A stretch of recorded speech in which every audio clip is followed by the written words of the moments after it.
சிலர் எனக்கு மெசேஜ் அனுப்புறீங்க. பிரதர் எப்படி ஜெபிக்கணும்? உபவாசம் இருந்து ஜெபிக்கணுமா? இப்படியெல்லாம் சிலர் கேட்குறீங்க.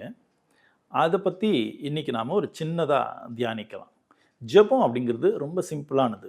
அது என்ன அப்படின்னா, தேவனோட நாம பேசக்கூடிய பேச்சு. ஜெபம் அப்படிங்கிறது தேவனோட நாம பேசக்கூடிய அந்த உரையாடல் தான் ஜெபம். இதுக்கு பெரிய டயலாக் ரொம்ப ஸ்கில் ஞானமான வார்த்தைகள்லாம் இருக்கணும் அப்படிங்கிறது அவசியமே இல்ல.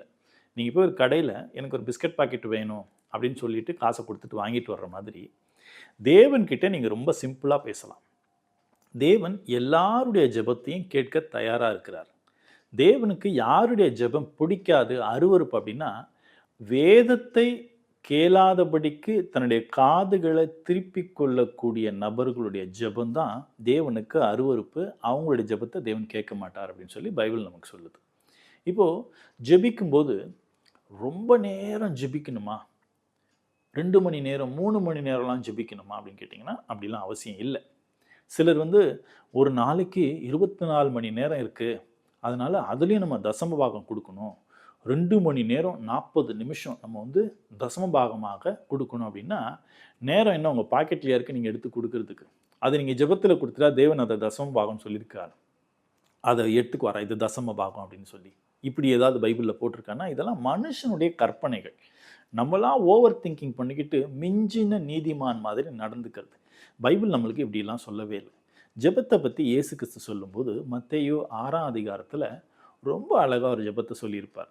பரமண்டலங்களில் இருக்கிற எங்கள் பிதாவே, உம்முடைய நாமம் பரிசுத்தப்படுவதாக, உம்முடைய ராஜ்யம் வருவதாக அப்படின்னு சொல்லி சில பாயிண்ட்டுகள சொல்லிக் குடுப்பார். உலகத்திலேயே சக்தி வாய்ந்த ஒரு ஜெபம் எதுன்னு கேட்டீங்கன்னா, இதுதான். உங்களுடைய எல்லா பிரச்சனையும் தீர்த்து வைக்கக்கூடிய ஜெபம் இதுதான். என்ன பிரதர் பார்க்க சிம்பிளா இருக்கு. பார்க்க சிம்பிளா இருக்கலாம், கேட்க சிம்பிளா இருக்கலாம். பட் இயேசு சொல்லிக் குடுத்த ஜெபம் இது. உங்க பாஸ்டரு, ரெவரண்ட் இவங்க எல்லாரும் செய்யற ஜெபத்த விட, இங்கிலீஷ்ல ஜெபிக்கிறது, இங்கிலீஷ்காரன் ஜெபிக்கிற மாதிரி, அப்புறம் குரபரா, ஷரபரான்னு எதையோ ஒளர்றது, இது எல்லாத்தையும் விட இந்த இயேசு கிறிஸ்து சொல்லிக் குடுத்திருக்கிற ஜெபம் ரொம்ப ரொம்ப ரொம்ப சக்தி வாய்ந்தது, எளிமையானது, உடனடியாக உங்களுக்கு தீர்வு கிடைக்கும். அதே மாதிரி ஜெபத்துல ரொம்ப அழகா வார்த்தைகள பின்னி பின்னி பிணைஞ்சு எடுத்து பேசுவாங்க.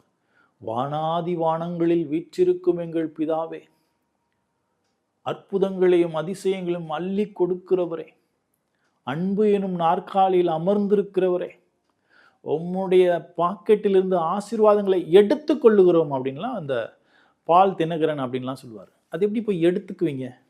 இதுனா மளிகை கடையா நடத்துறாரு கடவுள் போய் எடுத்துக்கிட்டு வந்துடுறதுக்கு. Is a God. அவருக்கு ஒன்றும் ரெஸ்பெக்ட் இல்லை. அது எப்படி போய் எடுத்துக்கணும்? இதெல்லாம் அசிங்கமான போதனை. இந்த மாதிரி போதனையை நம்பி ஏமாந்துடாதீங்க. ரொம்ப பாப்புலரானவங்க சொல்லிக் கொடுக்குறாங்க, அப்போ அது கரெக்டாக இருக்கும். நோ, பைபிள் சொல்லிக் கொடுக்கறது தான் கரெக்டாக இருக்கும். பைபிள் நமக்கு என்ன சொல்லுது? இயேசு சொல்லியிருக்கிறாரு, உங்கள் வாயிலிருந்து வார்த்தை புறப்படுறதுக்கு முன்னாடியே உங்களுக்கு என்ன வேணும்னு பரமபிதா தெரிஞ்சு வச்சிருக்கிறாரு. அதனால ஜெபத்தில் வீண் வார்த்தையை போட்டு அலப்பாதீங்க அப்படிங்கிறாரு. Jesus told it. இயேசு சொல்றாரு, ஜெபத்துல கண்டபடி வார்த்தைகளை போட்டு அலப்பாதீங்க. அப்ப ஜெபம் எப்படி தான் பதில் இருக்கணும்? சிம்பிளா இருக்கணும். தேவனே, இந்த நாள்ல பார்க்கும்படி எனக்கு உதவி செஞ்சீங்களே நன்றி. இன்னைக்கு வரைக்கும் என்ன உயிரோடு வச்சிருக்கீங்களே நன்றி. இந்த நாளை ஆசீர்வதிங்க. நான் இன்னும் உமக்கிட்ட நெருங்கி வரவும், நீர் எனக்கு சொல்லிக் கொடுத்துருக்கிற வேத வசனத்தின்படி நீதியை செய்யவும் எனக்கு பலன் தாங்க, எனக்கு பரிசுத்த ஆவி தாங்க. இந்த வேத வசனங்களை எனக்கு புரிய வைங்க. அசுத்தமான போதனைகளுக்கு விலக்கி என்னை காப்பாத்துங்க. போதும். அதுக்கப்புறம் நீங்கள் யாருக்காவது ஜெபிக்கணும்னு விரும்புனீங்கன்னா, உங்களுக்கு தெரிஞ்சவங்க, உங்கள் குடும்பத்தார், உங்கள் சபையில் இருக்கிறவங்க உடம்பு சரியில்லாமல் இருக்காங்க, அல்லது ஃபினான்ஷியலாக ஏதோ கஷ்டத்தில் இருக்காங்கன்னா, அவங்கள உங்கள் ஜெபத்தில் நினச்சி ஆண்டவரே அவங்களை தாங்கும்படி வேண்டிக் கொள்கிறோம். ரொம்ப சிம்பிள். இவ்வளோ தான் ஜெபம். சரி, இப்போ உபவாச ஜெபம். உபவாச ஜெபம் அப்படிங்கிறது ஒரு பெரிய டாபிக். பைபிளில் நிறைய பேர் உபவாசம் பண்ணி ஜெபிச்சிருக்கிறாங்க. அதாவது பழைய ஏற்பாட்டில், புதிய ஏற்பாட்டிலையும் சரி. இந்த யோசுவா அப்படிங்கிற ஒரு மிகப்பெரிய ஒரு தலைவர், ஆயி அப்படிங்கிற அந்த பட்டணத்தை ஜெயிக்க முடியாமல் தோற்றுருவாங்க. அப்போ அவங்க வந்து நம்ம எல்லாம் உபவாசம் பண்ணி ஜெபம் பண்ணி தேவன்கிட்ட பதில் வாங்கலாம் அப்படின்லாம் கிடையாது. அந்த தோல்வியை அவங்களால அக்செப்ட் பண்ண முடியல. அந்த கவலை, அந்த ஒரி, அந்த அந்த குழப்பம், அந்த பயம், அந்த பயத்தில் அந்த தாட்டில் போய் அவங்க தேவனுடைய சமூகத்தில் உட்காந்துட்டாங்க. இது சாப்பாட்டு டைம், இது டிஃபன் டைம், இது டீ டைம்லாம் அவங்களுக்கு தோணல. அவங்க தோணுனதெல்லாம் ஏன் தோத்தோம், ஏன் தோத்தோம்? தேவன் ஏன் நம்ம கூட இல்லன்னு இந்த தாட்குள்ள தான் இருந்தாங்க. உபவாச ஜெபம் அப்படிங்கிறது இதுதான். இத விட்டுட்டு, சனிக்கிழமை வந்துச்சு, இன்னைக்கு நம்ம காலையிலேருந்து மதியானம் வரைக்கும் சாப்பிடாம இருக்கணும். அதுக்கப்புறமா கொஞ்சமா அப்படியே நீராகாரம் எடுத்துக்கலாம். இதெல்லாம் உபவாசமே கிடையாது. இப்படி ஒரு உபவாசத்த மனுஷன் ஏற்படுத்தினது, இந்த மசாலா சபைகள் ஏற்படுத்தினது. வேதம் இத சொல்லல. நீங்க உபவாசம்னு எத எடுக்கிறீங்கன்னா, ஏதோ ஒரு சிச்சுவேஷன் உங்கள சாப்பிடக்கூட மறந்துட்டு ஜெபிக்க வைக்குது. தேவனையே நினைக்க வைக்குது. அந்த பிரச்சனையிலேருந்து எப்படி வெளியில வரலான்னு தேவனை சார்ந்து இருக்க வச்சதுன்னா, அதுதான் உபவாசம்.